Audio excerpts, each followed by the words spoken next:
25শে December আমাদের বাড়িতে পালন করা হয় না।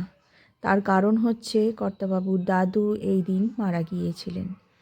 আর সেই সময় থেকেই এই দিনটাকে শোকের দিন হিসেবেই গণ্য করা হয় আমাদের বাড়িতে। ছোটুও ছোটোবেলা থেকে এই দেখেই বড় হচ্ছে, ও অভ্যস্ত, তাই এই দিনটা নিয়ে ওর মধ্যে কোনো এক্সাইটমেন্ট নেই। ছোট বাচ্চা তবুও নেই। যেহেতু বাড়িতে এই দিনটাকে শোকের দিন হিসেবে ধরা হয়, সেহেতু ও বোঝে যে জিনিসটা শোকের দিন কেন ধরা হচ্ছে। আমরা অবশ্য ছোটোবেলা ভীষণ মজা করতাম। এই দিন আমরা ডিম পিকনিক করতাম, কেক খেতাম, সবই করতাম। কিন্তু শ্বশুরবাড়িতে যখন এই দিনটাকে শোকের দিন হিসেবে মানা হচ্ছে, তাহলে কেন মানব না? সত্যিই তো, আজকে ওনারা নেই, কিন্তু ওনাদের জন্যই তো আমরা। তাহলে একটা দিন ওনাদের জন্য ডেডিকেট করা যায় না কি? গতকাল সন্ধেবেলা ছোটু বলল, মা আমাকে একটু চিপস খেতে দেবে? আমি সাধারণত ওকে চিপস কুরকুরে এগুলো খেতে দিই না, এত করে আবদার করলাম বলে আর বায়না করতে পারলাম না। তো নিজেই গিয়েছে চিপস আর কুরকুরে আনতে।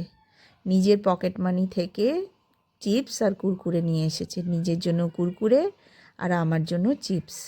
আমি তার মধ্যে কী করলাম, তাড়াতাড়ি করে দুটো রুটি বানিয়ে তার মধ্যে সমস্ত ভেজিস দিয়ে আলু দিয়ে টাকোস বানিয়ে নিচ্ছি।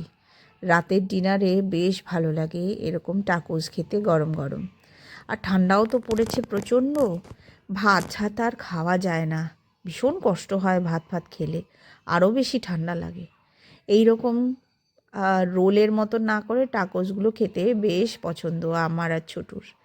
তো ওটাই বানিয়ে নিচ্ছি, চিপসটাও ঢেলে নিয়েছি, টাকোসটাও মোটামুটি রেডি হয়ে গেছে। এবার করব ব্ল্যাক কফি। আমারটায় কফির পরিমাণ বেশি, ছোটুটায় কফির পরিমাণ একটু কম।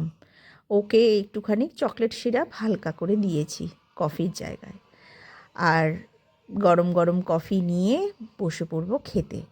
আমরা এটা খেতে খেতে একটা কোরিয়ান মুভি হচ্ছে, সেই মুভিটা নেটফ্লিক্সে দেখব। আমাদের সবারই জানো কোরিয়ান মুভিগুলো দেখতে খুব ভালো লাগে। তো চলো, ভিডিওটা কেমন লাগলো অবশ্যই কমেন্ট করে জানিও।